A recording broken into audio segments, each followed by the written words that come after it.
है ना, 30 से 35% कैनोपी कम होगी। तो क्या आप रूट की प्रूनिंग कर रहे हैं? नहीं कर रहे हैं। रूट कितनी है? 12/12। अब क्या मतलब है कि ये जो 12/12 जितने मिनरल्स उठाएगा वो मिनरल्स उसके लिए सफिशिएंट से ज्यादा है। इसका मतलब उसको न्यूट्रिएंट्स जो है ज्यादा मिलने वाले हैं, जो कि इस प्लांट को और ज्यादा स्ट्रॉन्ग बनाते हैं, इस प्लांट को वेजिटेटिव ग्रोथ में और तेजी से लेकर के जाते हैं। ये जो प्लांट जो है और विग्रस होगा कौन सी स्थिति में? अगर प्लांट रूट रॉट ग्रस्त है, जिसकी सिर्फ खाली 2 जड़ें सड़ी हुई हैं, 2 जड़ें ठीक है, उस प्लांट को आप अगर रूट शूट रेशियो इसके तहत उसकी प्रूनिंग करते हैं तो वो भागता है, वेजिटेटिव ग्रोथ उसमें ठीक ठाक हो जाती है सेकंड बार, है ना, सेकंड ईयर। तो इस तरह के प्लांट में आपने क्या किया? उसकी कैनोपी को आपने छोटा कर दिया, ठीक है। ऊपर से आपने क्या किया? वो जो वेजिटेटिव ग्रोथ में जाता था उस वेजिटेटिव ग्रोथ को कंट्रोल करने के लिए आपने क्या किया? एक तो आपने बेंडिंग की, आपने एंगल चेंज किया, क्रॉच एंगल को आपने बढ़ाया, आपने ब्रांचेस को हॉरिजॉन्टल किया। ब्रांचेस हॉरिजॉन्टल करने से क्या होगा? कार्बोहाइड्रेट रुकेगा। कार्बोहाइड्रेट रुकेगा तो बर्ड फॉर्मेशन होगी, सीधी सी बात है, कोई बड़ी साइंस नहीं है। बर्ड फॉर्मेशन होगी तो वो फ्रूट में कन्वर्ट होगा, हो गया खत्म काम। तो इसके साथ साथ आपने क्या करना? न्यूट्रिशन का बैलेंस भी बनाना। जब आप उसको इस तरह से वेजिटेटिव से फ्रूटिंग की तरफ लेके जा रहे हैं तो उसको ज्यादा नाइट्रोजन नहीं, नाइट्रोजन से उसको दूर रखना। दोनों प्रैक्टिस साथ में होनी चाहिए। तो अब क्या हो रहा है? इस स्थिति में जब उसको मिनरल्स ज्यादा मिल रहे हैं तो पौधा स्ट्रेस में जाएगा क्या? नहीं जाएगा। पौधे को मिनरल्स की कमी नहीं हो रही है, तो मिनरल्स की कमी नहीं हो रही है, स्ट्रेस में नहीं जा रहा है, वीक नहीं हो रहा है, तो इसका मतलब कैंकर कैसे आएगा? कैंकर कब आता है? जब पौधा कहीं ना कहीं स्ट्रेस में जाता है, जब पौधे का कोई ना कोई पार्ट स्ट्रेस में जाता है। जब हम किसी पौधे की कैनोपी की किसी 1 या 2 ब्रांचेस को मोटा कर देते हैं, तो वो जो है उसमें हम वो रूट शूट रेशो को, है ना, वहाँ वो तो हम नहीं कर रहे हैं चेंज। एक बड़ा घाव हमने दे दिया, उस बड़े घाव को कवर कर पाने में पौधा कामयाब नहीं होता है, क्योंकि सिर्फ उस घाव की तरफ ही 100% न्यूट्रिएंट्स को वो अप्लाई नहीं करेगा। वो उनको बाकी काम तो है ही है, उसके पास पूरी कैनोपी में सैप जो है वो पूरी कैनोपी में जाना है ना जी। पाइप 1000 मीटर की लगाई, वो तो पूरे 1000 मीटर में ही जाना है। तो वो बंट रहे हैं, न्यूट्रिएंट्स बंट रहे हैं, मिनरल्स बंट रहे हैं। उस स्थिति में कैंकर आने की जो है ज्यादा गुंजाइश रहती है। इस तरह के सिस्टम में कैंकर नहीं आता है, ये आपको कहना चाहूंगा। और फिर भी मैंने तो मोटे मोटे कट्स लगाए हैं, इतने मोटे कट लगाए हैं अपने ऑर्चर्ड में, पर जब लोग इस तरह से क्वेश्चन करने लगे बाद में, तो उनके क्वेश्चन को देख करके मैंने ये कहना शुरू किया कि 1 इंच तक कट लगाएं, 1 इंच से मोटा कट आप नहीं लगाएं, ठीक है जी। तो 1 इंच मोटा जहां पर बनता है ब्रांच, आगे से आप देखते हैं पीछे पीछे, आगे तो पतला है और पीछे आगे कितना है? 2 mm है, 2.5 mm है, फिर पीछे जाके 4 mm है, 10 mm है, 12 mm हो गया, 15 mm हो गया, ऐसे हो गया। जहां पर 1 इंच दिखता है एग्जैक्ट वहां पर उसको काट दें, तो भी आप कम से कम 5 फीट की ब्रांच को काट सकते हैं। 1 इंच मोटा इतने पीछे से होगा। तो यहाँ आप जो है शूट रूट का जो रेशो है, ये रेशो आप जो है कहाँ देखते हैं? यही रेशो आप देखते हैं नए प्लांट को। जब हम नया प्लांट नर्सरी से खरीदते हैं, उसको जब हम प्लांट करते हैं, प्लांट करने के बाद आप देखेंगे अगर आपने उसको प्रून नहीं किया, एडबैक नहीं किया, अगले साल वो 2 इंच बढ़ता है, 3 इंच बढ़ता है। क्यों बढ़ता है? क्योंकि उसकी जो रूट है वो श्रिंक हुई है। जब आपने नर्सरी से पौधा लाया, नर्सरी से पौधा लाने के बाद जितनी फीडिंग रूट्स हैं, मान लीजिए 100 फीडिंग रूट उसके ऊपर है, 100 की 100 अगर 1-1 इंच सूखेगी कि नहीं सूखेगी? 1-1 इंच सूखेगी, तो वो 100 इंच सूख गई। इसका मतलब 100 इंच कितना होता है? 3 फीट। 3 फीट यानी कि 1-1 फीट की अगर बात करें तो 3 रूट्स तो ऐसे ही सूख गई। और फीडिंग रूट्स इतनी होती है, छोटी छोटी होती है। तो आप सोचिए कितनी फीडिंग रूट्स उसकी वजह से सूख गई। तो इतनी फीडिंग रूट्स सूखने की वजह से उसका जो रूट सिस्टम है वो छोटा होगा ना, छोटा होगा। और ऊपर का जो कैनोपी है वो कितनी है? वो उतनी है जितनी वो नर्सरी में थी। तो रूट सिस्टम तो श्रिंक हो गया, मिनरल अपटेक करने की उसकी जो कैपेसिटी है वो तो कम हो गई, अपने आप कम हुई। आपने नहीं की, मैंने नहीं की, लेकिन हुई है। और अगर आपने उसको सही ढंग से हैंडल नहीं किया है प्लांट को, तो और ज्यादा भी श्रिंक हो सकती है और ज्यादा सूख सकती है। तो ऐसी स्थिति में पौधे की कैनोपी जितनी उसको रूट सिस्टम चाहिए था मिनरल्स के लिए, वो कम हो गया।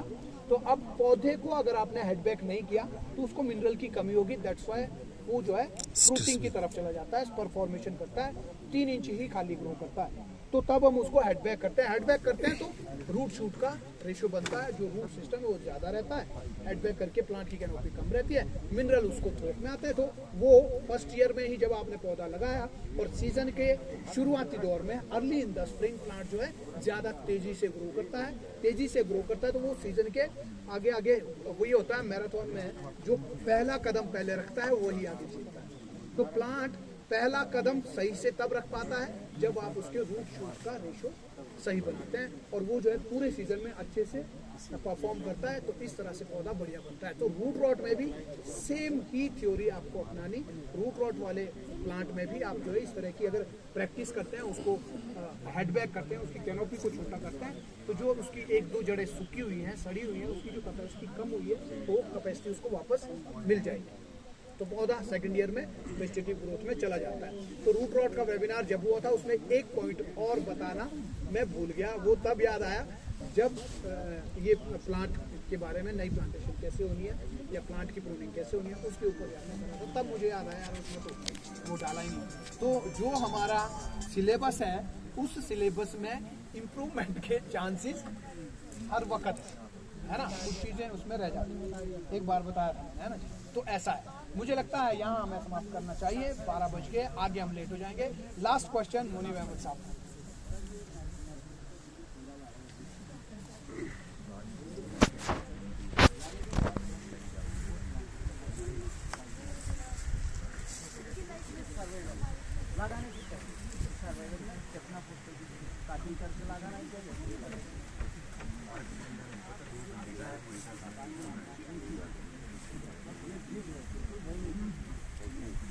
तो जब वी प्लांट आता है तो वी प्लांट को हमको 30 से 36 इंच यानी 3 फीट तक, 2.5 से 3 फीट तक उसको हेडबैक देना चाहिए पहली फर्स्ट ईयर। हाँ, लगान जब आपने लगाया उसी साल इतना है ना, 3 फीट तक जो है 2.5 से 3 फीट तक उसको हेडबैक देना। हेडबैक देने से क्या होगा, जहां आपने उसको काटा, आपने मान लो 3 फीट पर काटा, तो 3 फीट से 10 इंच नीचे तक 36 इंच यानी 26 इंच तक जो है उसमें ब्रांचेस निकलेंगी।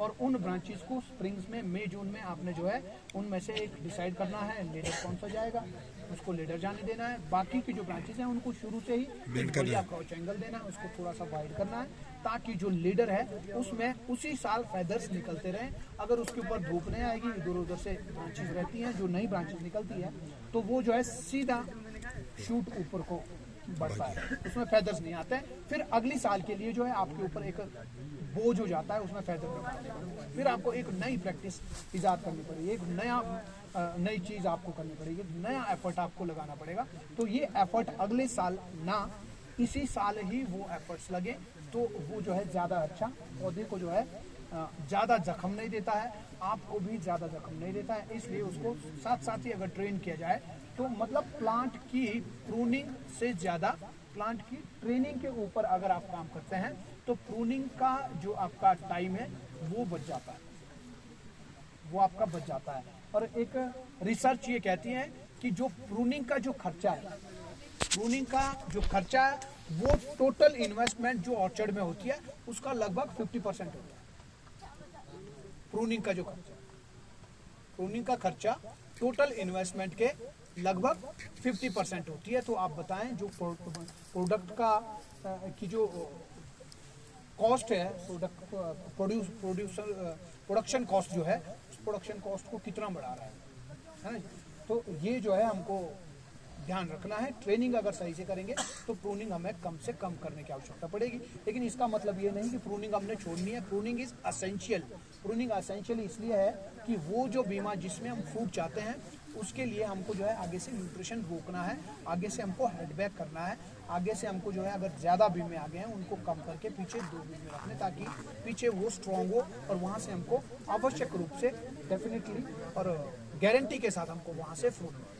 ठीक है, तो मुझे लगता है सर एक क्वेश्चन सर जैसे इनऑर्गेनिक की क्या प्रैक्टिसेस रहती है जी, जैसे फर्टिलाइजर में जी, जैसे हम लोग तो अभी तक केमिकल की सॉरी ऑर्गेनिक की सर, इनऑर्गेनिक तो हम लोग कर रहे हैं ना जी, खाद भी डाल रहे हैं, गोबर भी डाल रहे हैं, तो आप कैसे मेंटेन करते हैं सर इतना ज्यादा? देखो ऑर्गेनिक के लिए जो है, अगर फर्टिलाइजर की बात करें, सबसे ज्यादा काम करना होता है सॉइल के ऊपर।